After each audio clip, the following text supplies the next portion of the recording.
Good morning, children.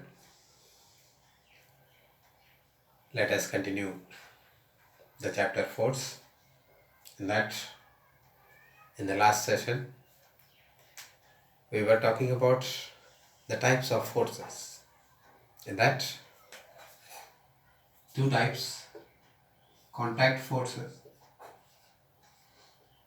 and non-contact forces. These are the two types of forces. Contact forces in which two objects are physically in contact with each other. For example, when I place a box on a table, if I want to push it or pull it, I must apply the force.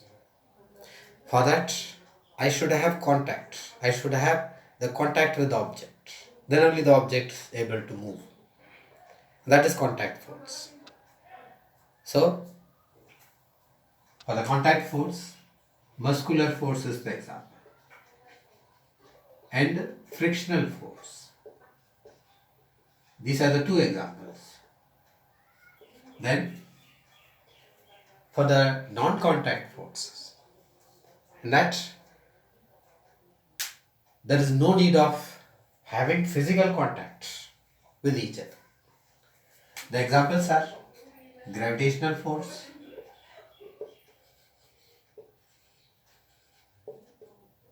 electrostatic force,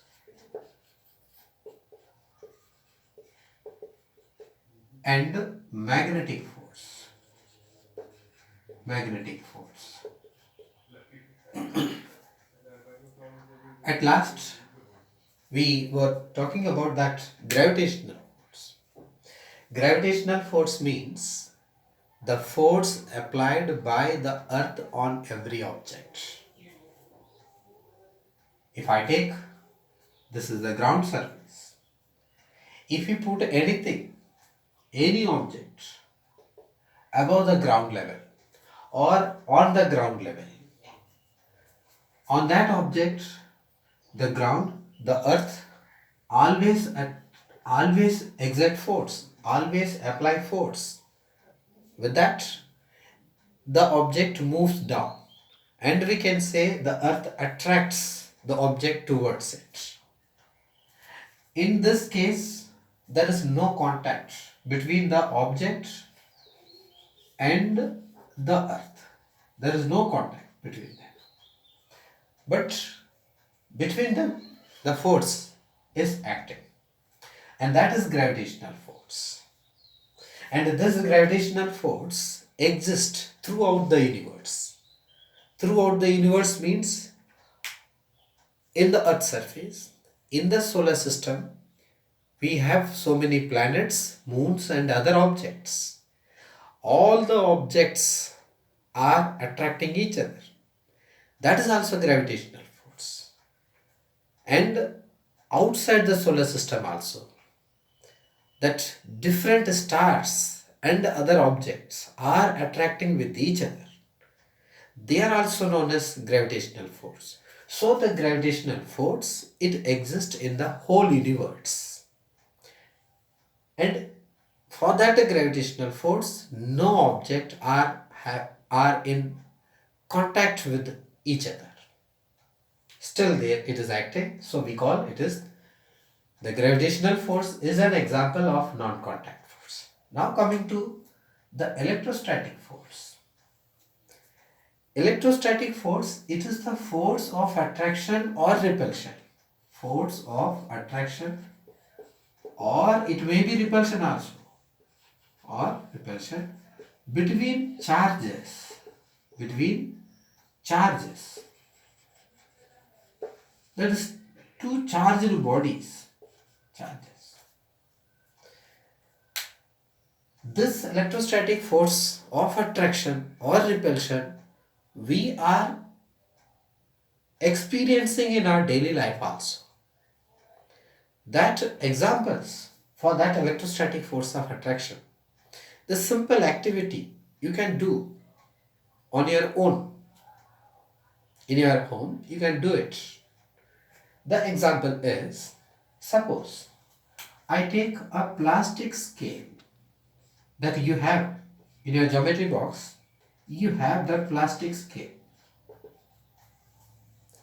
and then we take small pieces of paper. Small pieces of paper. In the beginning, if we touch the plastic scale with the pieces of paper, you won't find anything. Means the plastic scale do not have any attraction.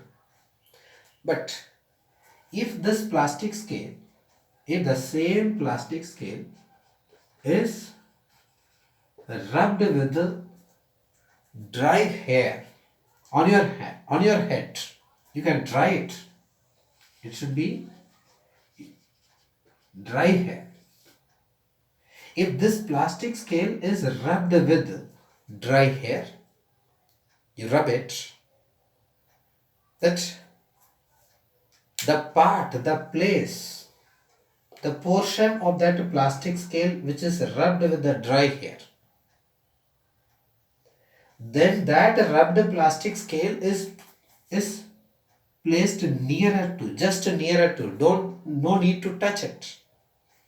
That rubbed plastic scale with the dry hair is placed nearer to the pieces of paper. We find the paper pieces attracted towards the scale. We can find the plastic scale attracts the pieces of paper. Now this is the electrostatic force. What actually happened when we rub the dry hair, when we rub the plastic scale with the dry hair, in that both the scale and the dry hair got charged. Got charged. And that charged plastic scale placed nearer to this pieces of paper, the pieces of paper attracted towards the scale. And that is the electrostatic force.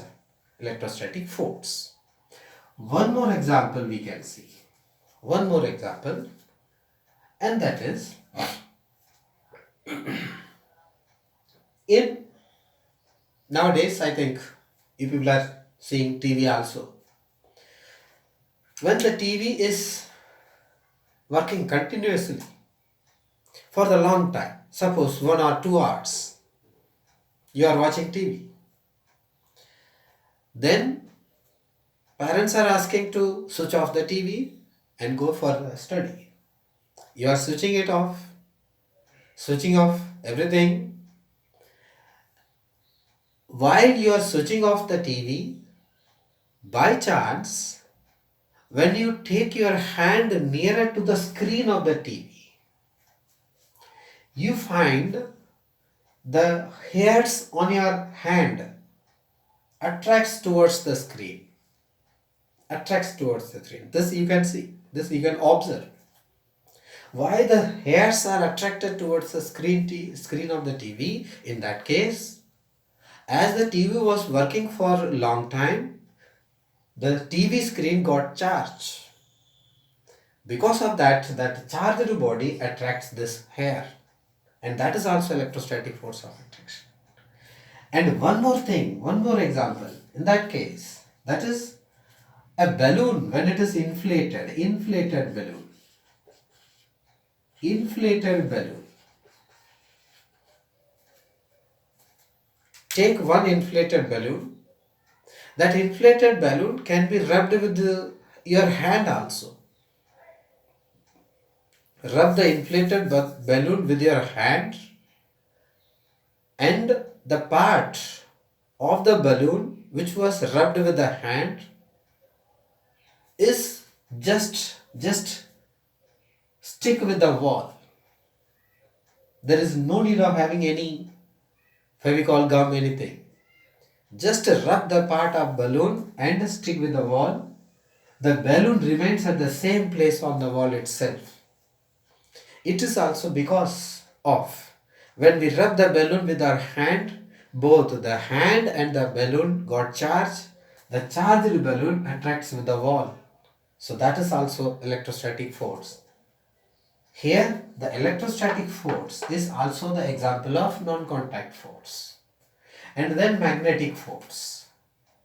Magnetic force, it is a force of attraction or repulsion between two magnets, bar magnets. You people have studied this magnet, about this magnet in the class 6th itself. Any bar magnet, that it has two poles, north and south. If two bar magnets are placed nearer to each other, suppose if we put another bar magnet with opposite poles are towards each other, in that case we observe the two magnets are attracting. If we place the two bar magnets with the same poles towards each other, we find that they are repelling each other. Here also the two magnets are placed at some distance, means they are not having any contact, still they are exerting force. That is also example for non-contact force. So these are the forces which are example for non-contact force. So these things are somewhat basic introduction for the forces. From the beginning we talked about force, effects of force, and the force was measured, SI unit of force Newton, then types of forces, and in the types of forces we discussed about the examples of the types. After that we will move on to the next part, that is pressure. That we'll see in the next video.